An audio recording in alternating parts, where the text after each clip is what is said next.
YouTube was good with y'all, man. Welcome back to the channel. Welcome back to a brand new video in 4K. Know what I'm saying? My last video was my first video in 4K, and bro, y'all went stupid in the comments, bro. So apparently y'all like to see me. I'll take it as a compliment, man.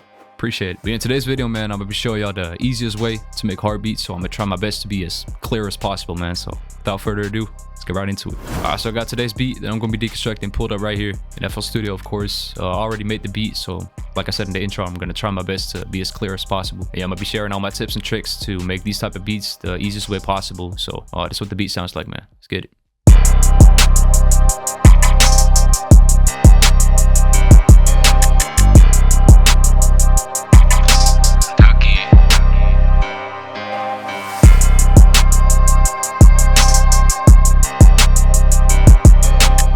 That's just a little preview, you know what I'm saying? Of course, we got some other melodies throughout the beat, but I'm gonna deconstruct it all. Don't worry about it. Alright, so let's start out with the main melody right here. It's a little pad melody. It's a great foundation. I'll start out with this right here. That's what it sounds like. And that's my first tip right there. Always start out with a great foundation. Like, don't get too crazy. In the beginning, just start out with something solid, which you can build up on later on in the beat. So how I lay that melody down right there is by building 4 notes on top of each other. Analog lab 5. I used the air string 3 preset. Yeah, I'm working the C sharp minor. I lay down these chords right here. Basic root note, C sharp. Next, I used these tension notes right here. This E and this D sharp right next to each other in the scale. Created a lot of tension. And later on, I added this G sharp on top of that. So it's basically a triad chord. C sharp, E, and I just added this tension note. It's D sharp right here. That's what it sounds like without any effects. Just 4 times, repeats itself. That's pretty much it. Alright, so after that, I decided to render it out into an audio clip. It's the one we got right here for the main melody. And I decided to pitch it up 11 notes, so almost a whole octave. So before it sounded like this. Decided to pitch it up 1100 cents. That's what it sounds like right now. Of course, I heard some effects on that. So let's get into the effects. All right, so for the effects on that melody, start out with the EQ. And for the people wondering why I start out with the EQ, it's just to kind of clean it all up before I put other effects on it. Otherwise, if you would start out with the reverb and all that shit, later on would try to EQ all the harsh frequencies out, we're just making it like hard for yourself, basically. So that's why I started out with the EQ, lowered some of the sub lows, boosted some of the low mids, took some of the harsh frequencies out in the mids right here, and boosted some of the high mids to really bring out the presence of this melody. Just basically cleaned it up a little bit, so this is what it sounded like without the EQ. You can really hear the difference. So just to clean it up, like I said. After that, decided to add some compression to it. Use this LA2A from Universal Audio. Really simple compressor. If y'all willing to get into compression and all that shit, get this one. It's a really great compressor and it's very simple. Basically what a compressor does is it kind of evens out the signal, so the loud and the quiet parts kind of get glued together into a better sounding version, basically. So after the compression, decided to add a Valhalla Vintage Verb to add some room to it, some ambience, and a shaper box. That's what the Valhalla Vintage Verb sounds like. These sounds right here. You can hear the tail. Basic reverb. After the Vintage Verb, I put up this shaper box too, and I made this automation right here in the drive preset. I'll put it to 2 bars, then mix down to 30%. That's what it sounds like.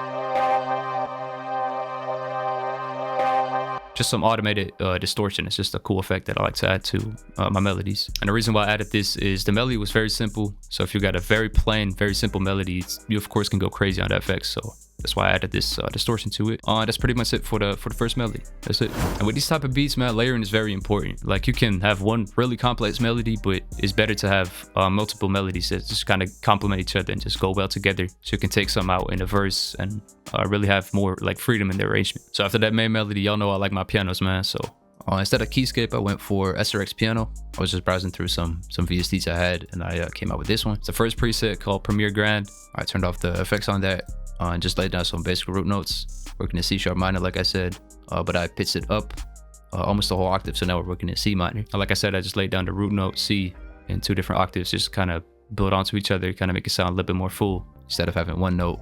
Just what it sounds like with the main sample.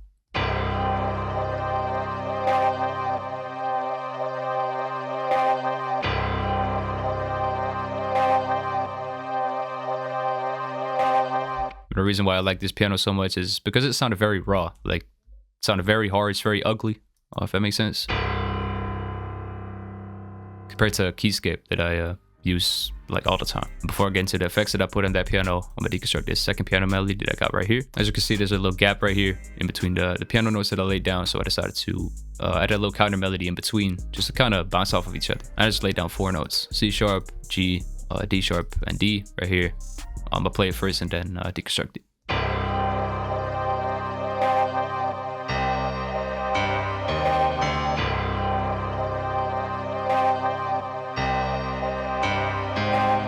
Melody right here is very simple, but it just complements the other piano melody perfectly. And of course, adds a lot of tension to it. So how I laid this down is I started on the 3rd bar right here, and I kind of delayed this note a little bit, just to kind of add some bounce to it, kind of add some rhythm to the melody. And after that root note, laid down this G, D sharp, and this D right here, D sharp and D next to each other in the scale, create a lot of tension. Basically just a little staircase, nothing too crazy. Basically it. Of course, I could have copied that over, but I decided to kind of switch it up right here. Once again, the C sharp goes up to G, same as it goes right here. But instead of D sharp and D, I made it go up to G sharp and G. So it's like this. Just kind of switch it up a little bit so it's not too repetitive. Feel me? And that's basically it for the piano. So the effects I put on that is I sent them both to a separate mixer track, but I pretty much put the same effects on it. So both pianos, I decided to pan them to the left to enhance the stereo image a little bit. So later on, I had another melody which I panned to the right, like I said, to enhance the stereo image. So piano, I decided to pan those to the left. Both pianos start out with the EQ. Cut some of the sub lows out and boost some of the high mids to once again bring out the presence. And on both melodies, I added this Fall of Vintage verb, these settings right here. Turned the mix down to 15%, so not too much, but just to kind of blend it in with the main melody. So at the same reverb. Yeah, the only thing I did is I turned the second piano down a little bit, so it's not as loud as the main piano. And that's it for the piano. All right, so like I said, since I panned those piano melodies to the left, I needed a little answer or a little counter melody on the right side, just to kind of complement it a little bit, so it's not too like overpowering on the left side. So I laid down this counter melody right here. That's what it sounds like with the main melody and the root notes of the piano.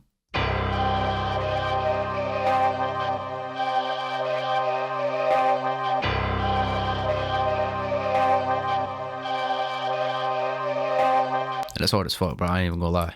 So how I laid that down is I went into Nexus right here. Preset I used is the 70s pad 2. I turned off the reverb in that preset and played around with the attack and the reese a little bit. And then I laid down this counter melody right here. Very repetitive, very simple. It's basically this little arpeggio right here. Just copied over 3 more times. This is what it sounded like originally.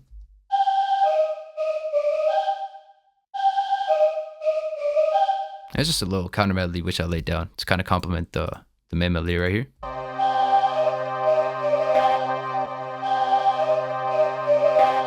This consists of a G right here and just some notes right here, shorter stabs compared to the G. So for example, this D sharp, copied that over, made it go down to D, up to D sharp again, and then up to G again. And just kind of repeats itself 4 times throughout the 8 bars. But to kind of spice it up, I decided to render it out. So instead of what it sounded like originally, this is what it sounds like right now.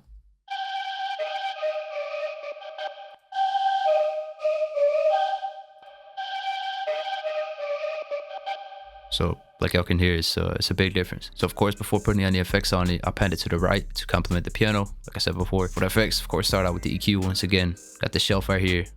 Just kind of tucking in the back a little bit. Cut some of the highs and the lows out. After that, went to Effectrix. Got this reverse effect right here and the stutter right here. That's what it sounds like.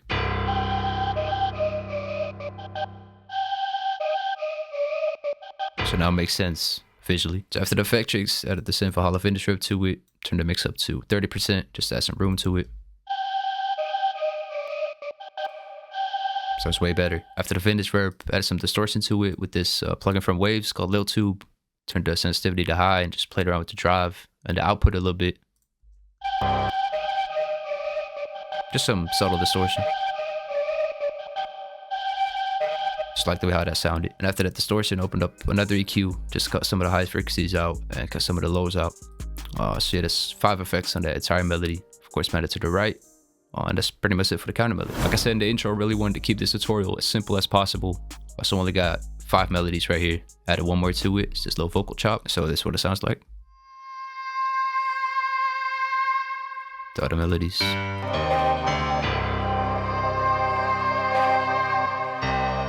Complements other melodies perfectly. And the effects that I put on that Once again, start out with the EQ, the shelf right here. Once again, to tuck it in the back, so it's not too like overpowering. After that, added this LA two-way to it from Universal Audio, the one I used before, just to kind of even out the signal a little bit. After the compressor, another EQ, lowered some of the mids, cut some of the harsh frequencies out, and add some more presence to it by boosting the high mids right here. And once again, add some distortion to this plugin from Waves, same settings I believe.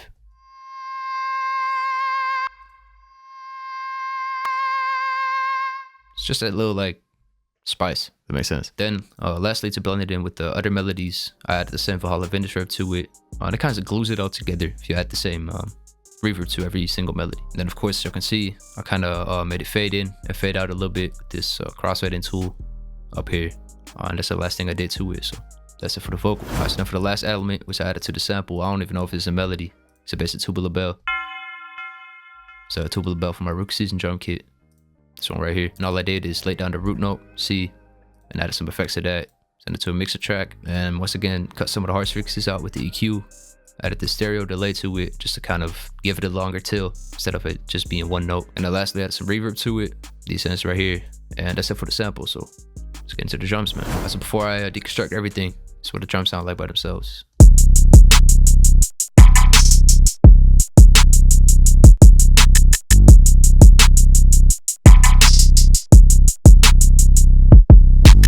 And once again, it's not too much going on. Very simple. Like I said in the intro, of course. I only got a sub, a kick, hi-hat, snare, and some percussion.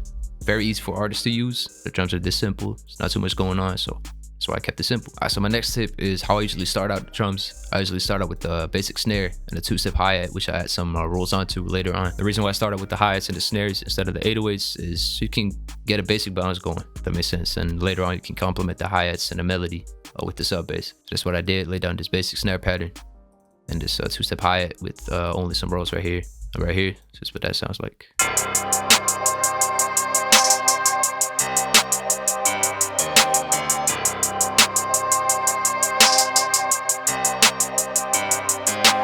And it's very simple, man. It's just a basic two-step hi-hat with some rolls right here and right here. As you can see, the rolls are in the same exact position, but it just pitches it down 2 notes. Now I place this roll right here is I place it right after the second snare, as you can hear. Sounds perfect. It's a basic 3rd step roll with 3 notes right after each other. So instead of this, sounds way better. Like I said, just copied it over. I pitched it down 2 notes. That's it for the hi-hats. After the hi-hats and the snare, we're straight into the sub bass. So I just copied over the root notes. C, make sure to stay in scale, of course. And the sub bass I used for this came from my rookie season drum kit. It's this one right here. So if you're fucking with the sounds, man, make sure to check those out after watching the video. I have a link down in the first link down in the description, man. And for the pattern I laid down with the sub bass, that's what it sounds like.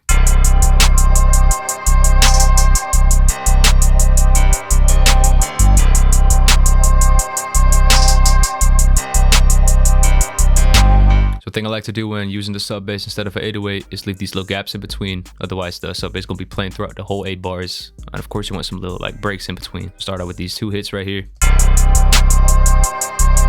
With the break goes into the 3rd note. Next, I just copied this over, but I kind of added another stop in between these notes right here. Same note right here, but I decided to make it go up to G instead of it being on C throughout the whole 8 bars. After that, just copied this pattern over. As you can see, I decided to cut this note short and make it go up to G a little sooner, so I didn't just copy this over. Just kind of made this end part unique. That's it for the sub bass. After that, decided to complement it with the kick. Let this pattern out right here, added some double notes to it, but basically followed the sub bass pattern. That's what it sounds like.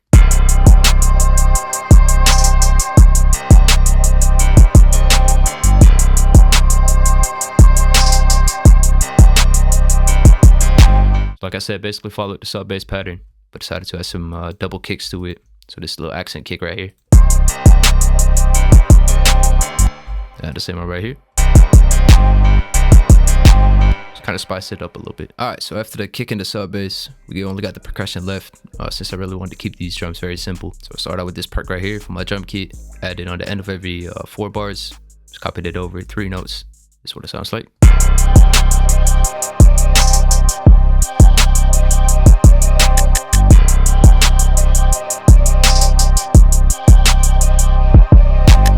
my thought process behind laying down percussion is usually to add some more bounce to it, kind of complement some other drums or some melodies, to fill in some empty gaps. So that's why I added it right here and right here. After that, add this perk to it.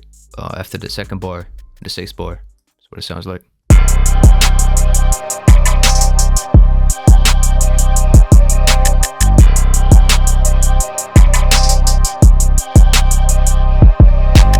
Once again, it's very repetitive, so not too much. Just keep it simple. Just copy that over.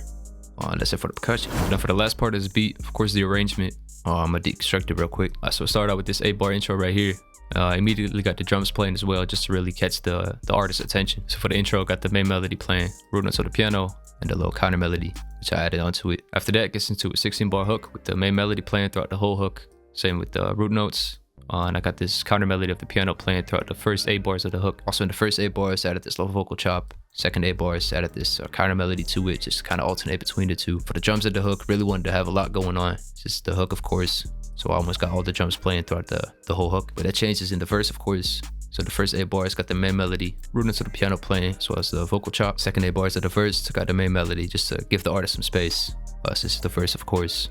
And I decided to cut up this counter melody a little bit. So what that sounds like. Piano.